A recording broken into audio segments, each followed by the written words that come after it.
Le corps des marines américains n'a pas eu besoin d'être convaincu que l'appui rapproché provenant d'avions à décollage vertical pouvait être une protection vitale pour les débarquements amphibies. Il n'y avait pas d'option d'origine US. Le Harrier était la solution évidente.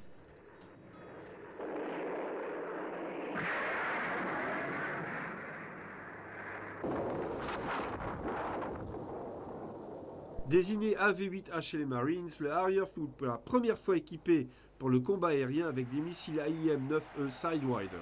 Également pour la première fois, le Harrier a été employé en mer au départ du pont des navires d'assaut du Marine Corps.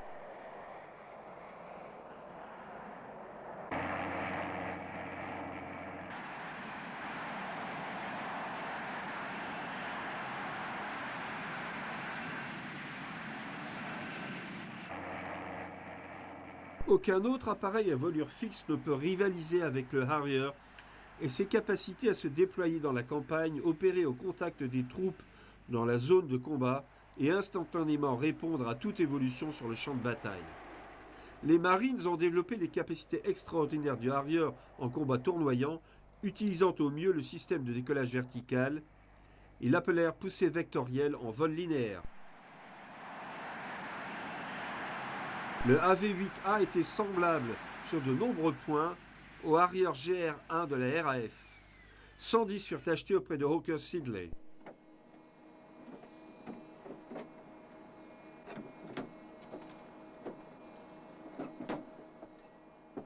En 1974, les Marines possédaient 4 squadrons opérationnels d'AV-8A. Les AV-8A possédaient le même canon ADEM de 30 mm que ceux de la RAF, retenus en raison de sa fiabilité. Des bombes d'entraînement sont fixées dessus.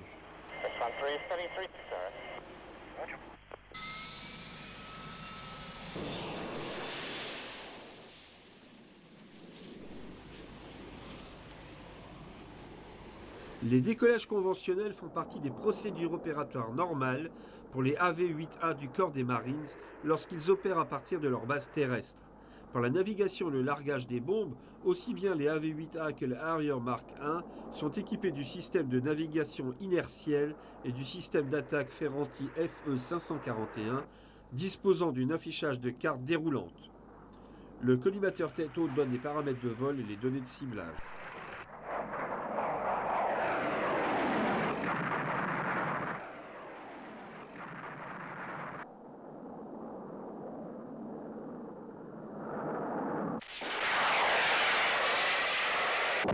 Si un avion ennemi est pris dans le rayon d'action du missile RR Sidewinder, voici quel est le résultat.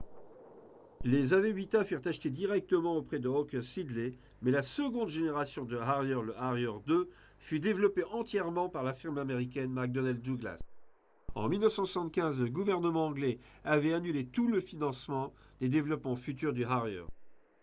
Nous avons subi d'importantes restrictions budgétaires et ça a limité les évolutions que nous pouvions envisager sur les premiers Harrier de la RAF et les Sea Harrier. Cependant, McDonnell Douglas a fait un bon travail, dont ce cockpit confortable et cette verrière en bulle qui améliore largement la visibilité. McDonnell Douglas a joint ses forces à celles du Marine Corps pour produire le AV-8B. Globalement, un appareil entièrement nouveau avec une aile plus grande, entièrement en fibre de carbone, et un large cockpit bien réagencé. Dans ce cockpit, McDonnell Douglas a facilité le rôle du pilote en installant un ordinateur de navigation et d'attaque qui comporte un calculateur de tir Hughes avec mode de tir laser et guidage TV pour les opérations de jour comme de nuit, un système de navigation à inertie, un affichage tête haute multifonction, une carte défilante et un système de gestion des charges. Bien sûr, le changement le plus visible, ce sont les ailes agrandies. Il existe 2 types d'ailes avec lesquelles les Harrier volent et sont entrés en service. L'une est en métal de 60 mètres carrés, l'autre est en composite de 75 mètres carrés. Cette aile a été conçue par McDonnell Douglas et représente la technologie la plus avancée en matière de structure légère renforcée. Si vous savez comment sont faites les voitures de Formule 1 aujourd'hui, vous savez que les fibres de résine de carbone, de graphite et d'époxy sont utilisées pour leur solidité à la place du métal. En premier lieu, et de façon visible, l'aile en composite possède des volets beaucoup plus importants et qui aident grandement à soulever la plus lourde charge d'armement que ces grandes ailes peuvent emporter. La charge de bombe, voyez-vous, n'est pas seulement une question de poids, c'est également le nombre d'armes que vous pouvez emporter et cette aile possède 4 pylônes sous chaque aile.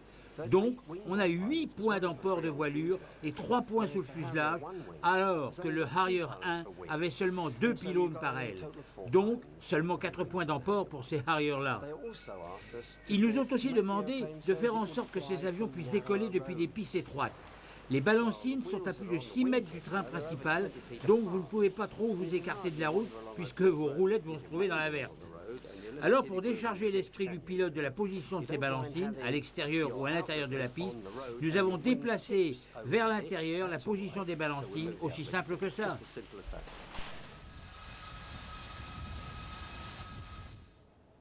Le premier client à l'export pour le Harrier 2 était la marine espagnole, qui emploie ses 12 AV-8B à partir de son nouveau porte-avions équipé d'une rampe de lancement à 12 degrés, le Príncipe de Asturias. Le AV-8B est connu comme le VA2 Matador dans la marine espagnole.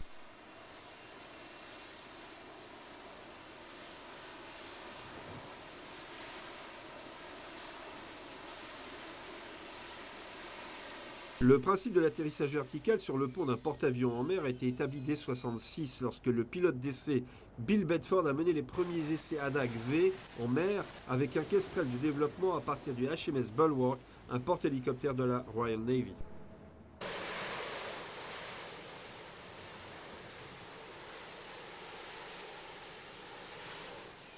La facilité avec laquelle un ADAC peut atterrir ou décoller est ici très bien illustrée.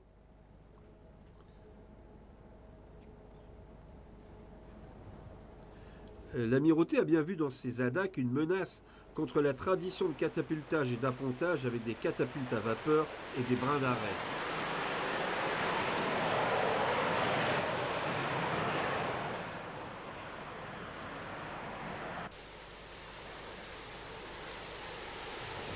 Il leur avait également été demandé par le gouvernement d'accepter le P-1157 en remplacement du chasseur Sea Vixen, mais ils voulaient des F-4 fantômes.